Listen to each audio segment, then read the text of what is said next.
The call to worship I'm using today is written by Lorraine Botruff McNeil.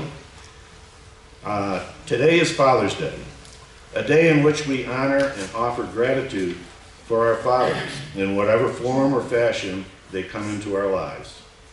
Biological fathers, stepfathers, adoptive and foster fathers, grandfathers, spiritual fathers, and all of the uncles, brothers, and friends who, whether they know it or not, have helped fill the role of father in someone's life. We are shaped by their presence and by their absence, by how they choose to act and when they abstain, what they say and when they remain silent. Let us remember today and always the impact that these people have on us as individuals and as a community. And let us also remember that this relationship is not one-sided, and that we, as a community, are called to support and empower the fathers of this world. No matter how they come into their roles, and regardless of their relative successes or failures, let us raise up their triumphs and let us have the grace to forgive them all their too human failures. Let us love our fathers and each other. Come, let us worship together.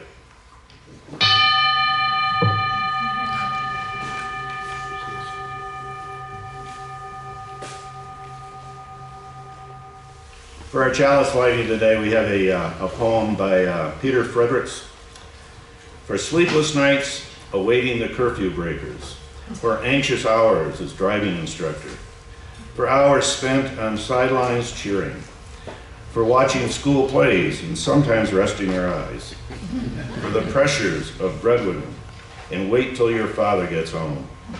For teaching moments and mentoring moments. For making up answers when you just don't know, but are expected to because you know everything. For scrapes and boo-boo kisses and band-aids. For hugs and kisses and silliness and play, for bedtime stories and early morning ice time, for all the aftershave and ties received as gifts, for handing over car keys and waves goodbye, for father-daughter wedding dances and cradling grandchildren for the first time, for all the moments and all meaning in the role of a lifetime. We light our chalice for fathers and for fatherhood.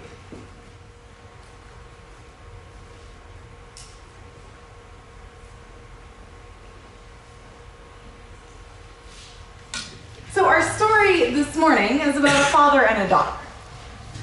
What do you want for your birthday? The father asked his daughter.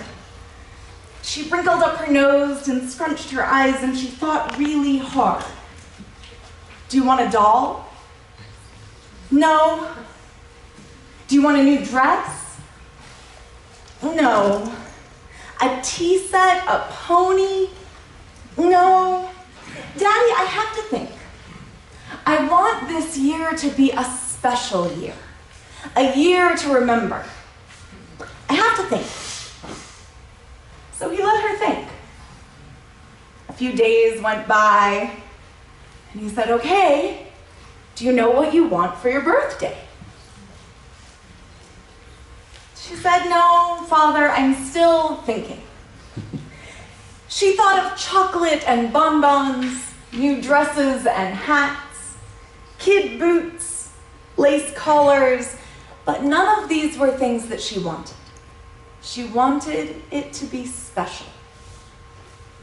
After a few more days, her father said, Ellen, have you decided what you want? She said, yes, I have.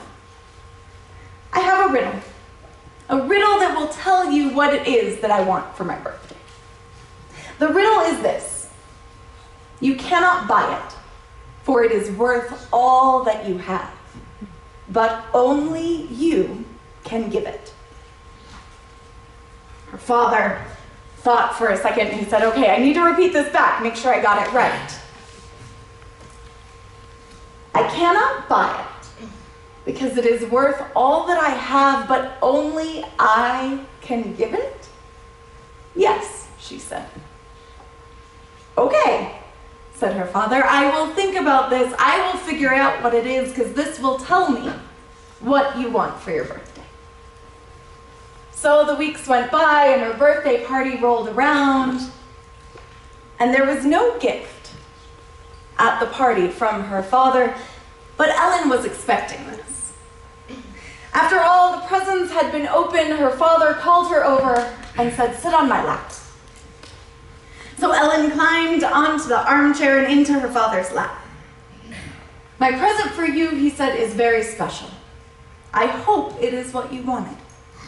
For it is not a book or a toy or clothes, but instead it is a present for all seasons and any day.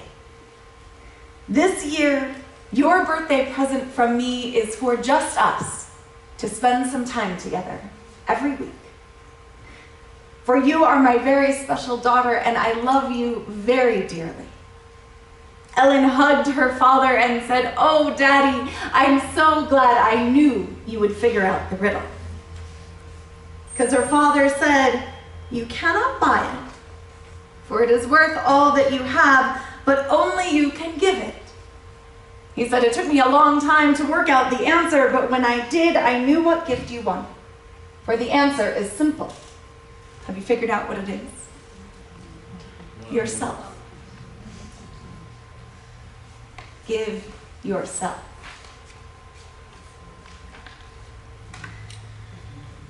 "The time that you and I will spend together," she said, "will make this the very best gift of my life." But then Ellen looked into her father's eyes and saw that he was crying. "Why are you crying, Daddy?" He said, "Ellen, you teach me more than any book I've ever read or written. By giving you time, I will gain more than I will give." Now it was Ellen's turn to figure out the riddle. How could her father, by spending time with her, get more than he gave? Then she knew, because love multiplies. But then perhaps she would only really understand when she was older and had children of her own. But her father understood, and when he wrote an essay on giving, he wrote, "Give yourself," for he knew the wonder of this gift. For this man was Ralph Waldo Emerson, who learned from his daughter, Ellen Tucker Emerson, that the greatest gift you can give is yourself. In beauty may I walk, all day long may I walk. Through the returning seasons may I walk. Beautifully I will possess again. Beautifully birds, beautifully joyful birds. On the trail marked with pollen may I walk. With grasshoppers about my feet may I walk. With dew about my feet may I walk. With beauty may I walk. With beauty before me may I walk. With beauty behind me may I walk. With beauty above me may I walk. In old age, wandering on a trail of beauty, lively may I walk. In old age, wandering on a trail of beauty, living again may I walk. It is finished in beauty. It is finished in beauty. Good morning. Good morning. This month's theme is simplicity, and we've been asked to speak today on the simple gifts of fatherhood. And I did prepare a speech on that topic. There are many moments of parenthood that can be best be summed up in the simple and quiet moments of life. Or maybe I mean unspoken moments, as opposed to quiet. Holding a baby, tucking a child of any age into bed, ice cream, sharing your favorite movie, that thing when a song comes on the radio and everyone in the car sings along. Parenthood has many joys, and many of them can be characterized by momentary glimpses of happiness, often accompanied by pride. And dads, I think, tend to be the less complicated parent. I think I'm safe in saying that. I don't mean simpletons, although sometimes that. And on a side note, I never thought of myself as someone who cried myself, but since being a father, dog food commercials can make me cry. I'm told I inherited that from my grandfather, Bliss, who couldn't make it through a family meal without tearing up about something.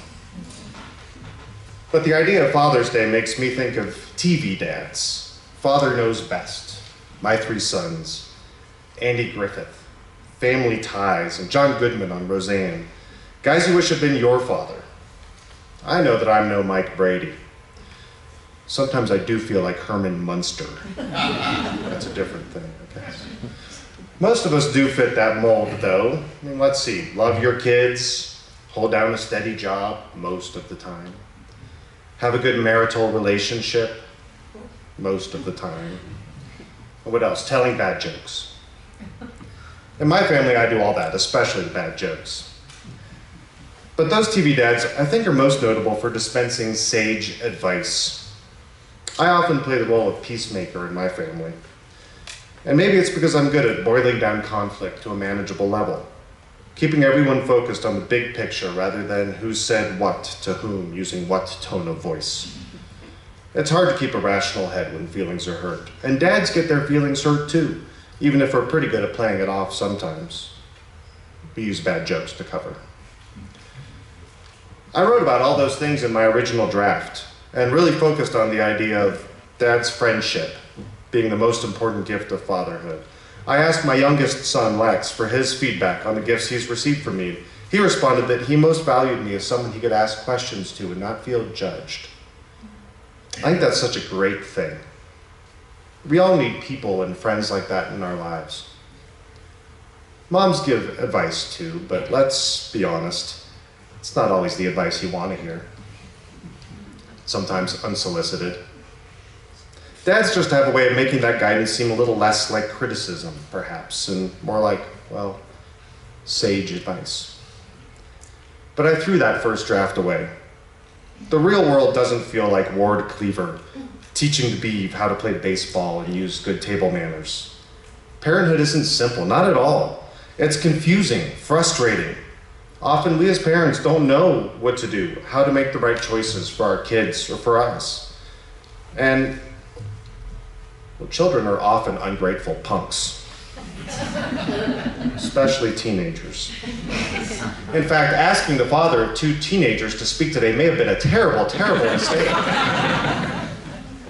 You're all lucky I'm not up here with my second draft, in which I tell you just exactly how unrewarding and awful parenthood can be, and offer some very unsage-like advice to parents of children who are still cute and adorable about what you should do with those little darlings by the time they become 13.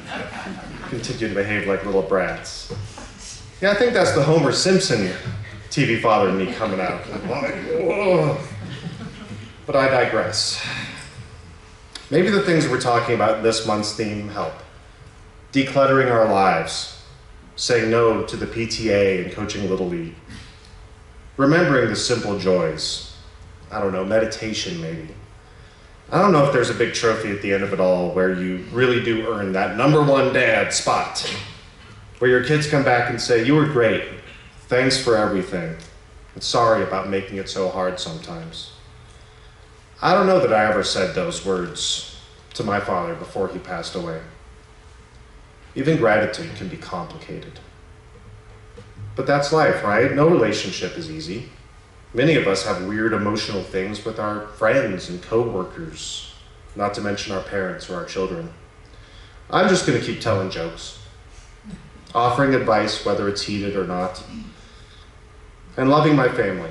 Sometimes that's all I got. My kids, really, they're awesome people who I expect to grow up into awesome adults, and I love the hell out of them. That's the most important thing. It's simple enough. Good morning and happy Father's Day. I thought I'd reminisce about my dad a little bit. He's been gone for about 14, 15 years. My dad taught me many, many skills on purpose, and many, many skills and ideas by example, and a few unintended skills by osmosis. He taught me to play basketball, to play baseball, to correctly use all types of tools, to drive a car and live through that, to hunt, to fish, including the important wilderness skill of opening a can of beans without an opener and eating them cold, etc., etc., etc. He also taught me a lot of subtler skills: how to be a friend, how to be confident, how to admit mistakes, how to see failure as a learning experience, which I'm still not too good at. But on this Father's Day, I would like to relate just one story about my dad and what it ended up being an important concept for me that I learned by osmosis from him. I'm sure that he would never have thought to teach me this. My father spent several decades working as a cabinet maker and an interior finish carpenter. He was a carpenter. He was a perfectionist. He specifically used to tell me, measure 3 times and cut once. Not twice, but 3 times. When I was building stuff with him.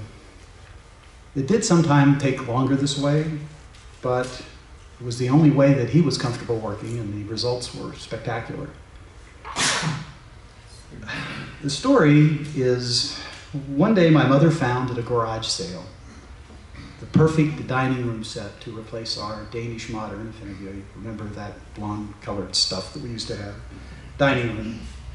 Everything was in good condition, and the table was a beautiful solid walnut construction. The only real issue was that the table had 5 layers of the most hideous white paint all over it, including the delicately carved legs, which take a long time, of course, to clean out. So after bringing that set home, my dad and I spent several weekends and many evenings removing the white paint. We then sanded everything satin smooth and finally stained the table the color that my mom wanted that would match everything else in the room. And after it dried and we lifted the garage door up so we could see it in all of its glory, my dad decided it was too red.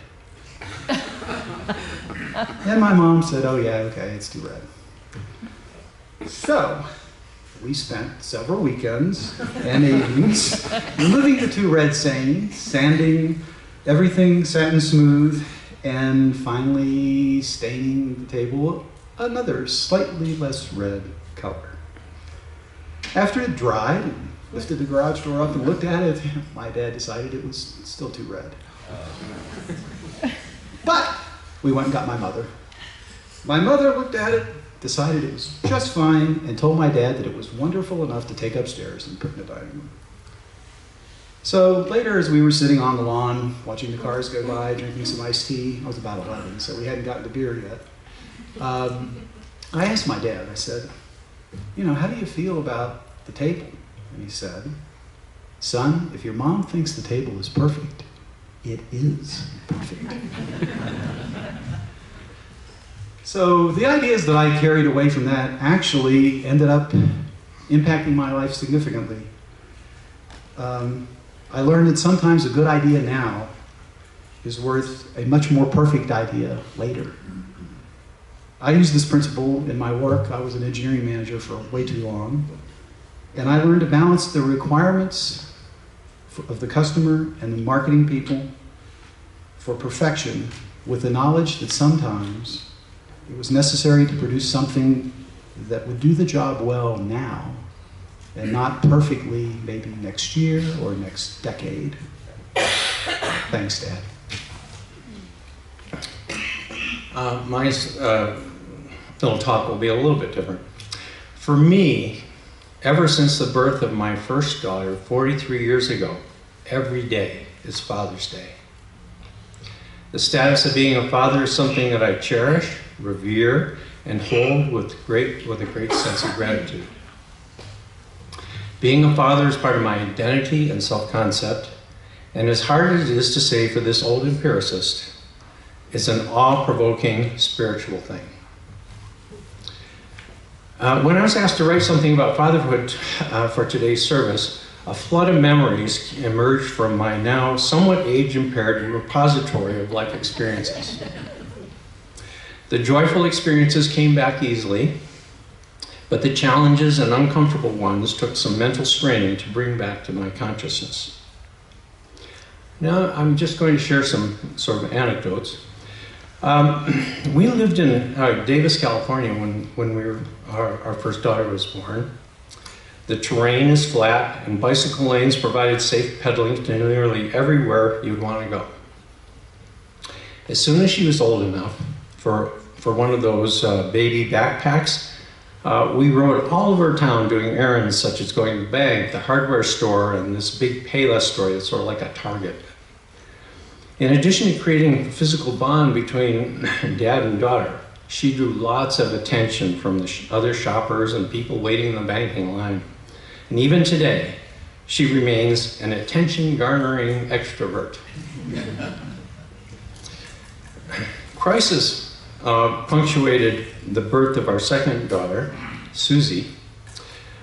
During the latter part of the pregnancy, Judy became extremely sick and could not keep down food for days. Like most parents, I had aspirations for my children. And for me, as a specialist on childhood disabilities, knowing all the negative outcomes of prematurity, Susie's birth was very worrisome. But eventually, my worries were for naught because she ended up scoring the 95th percentile in her college entrance exams. With Susie, my favorite experience was the year that just the two of us spent spring break in skiing in Utah. Judy had to work, and Leslie, the extroverted teen, had to stay home to do some cheerleading or some other frivolous thing.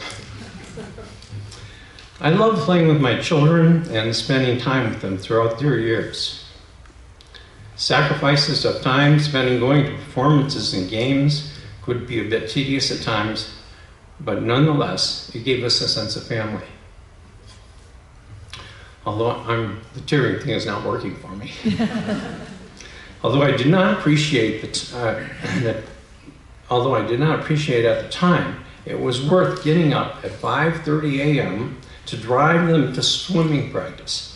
The activity was good for them, and that's where they developed friendships and with teammates with whom they are still close friends 25 years later. Now you would think that once they became adults that you would not have to worry about your children. Unfortunately, Leslie developed an autoimmune condition causing her periodic illnesses. Susie, having grown up under the shadow of her extroverted and fearless sister, was an introvert and a cause of worry because we did not believe that she always made the best choices, especially in that one boyfriend.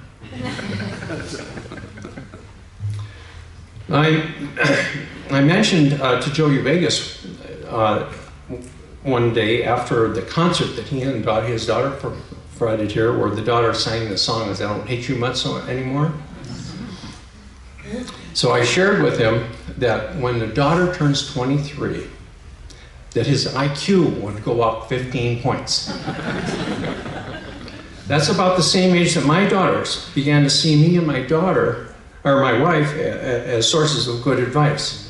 They certainly don't always follow that advice, but it changes the relationship you have with your children from directing and guiding to sharing and supporting.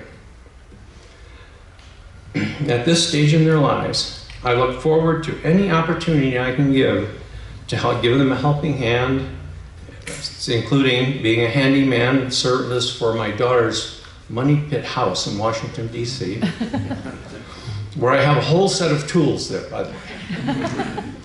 And then helping my daughter move from Seattle back to Colorado Springs was one of the greatest delights. I decided that I didn't think I could write one of these things myself, so I importuned my son into writing one for me. He's a father 3 times over now, and a much better writer than I am. So he sent me this. In all the roles I've been asked to play throughout my life, none have hit me with the same gravity as Dad. No matter how much of a child I still feel like, no matter how ill-prepared I felt to fulfill the job, I know I am Dad for the rest of my life in the gaze of each of my kids. I worry, doubt myself, and fret every day that I will fall short in my role as dad, fall short of the needs of my children. It confounds me why I worry so much about my ability to execute the role of dad. My relationship with my own dad is a good one, not a perfect storybook relationship, but a real relationship, a true one. Throughout the roller coaster of growing up, I always knew I had my dad on my corner. Even when he and my mom divorced, he found ways to be there, to let me know that he wasn't leaving me. I still recall a time when he did the most he could for me, without saying a word. I was in high school and had just lost a wrestling match I thought I should have won at the end of my season. All the work and effort I had put into my sport felt like I was just robbed from me. I approached my dad after the match, barely holding myself together. Unlike other parents, he wasn't berating the ref or pointing out what I had done wrong. He just stood up, pulled me into his embrace, and held me in silence, simply reminding me that he was there for me and I was loved. Each of my children have changed my life, changed and tested my own capacity for love, patience, and understanding. My eldest, Madeline, has just entered teenagedom, something I have dreaded since I first found out that my wife was carrying a girl in her womb. I think of her as the peanut Allison and I brought back from the hospital, who kept us up at nights, crying, making us exchange exasperated glances of, what did we get ourselves into? The worries of the next few years melt away just a bit when she still rests her head on my shoulder as we watch TV on the couch. She may be becoming an adult before my eyes, but as long as she still knows she can lean on me, it's nice we did that song today, that I'll always be there for her. She knows that her dad loves her, plain and simple. My youngest name is Henry, but all who know him well know him as Hurricane Henry. It is a title he has earned and kept as we ready him to blow into pre-K next year. He can test the most patient and disrupt the most serene.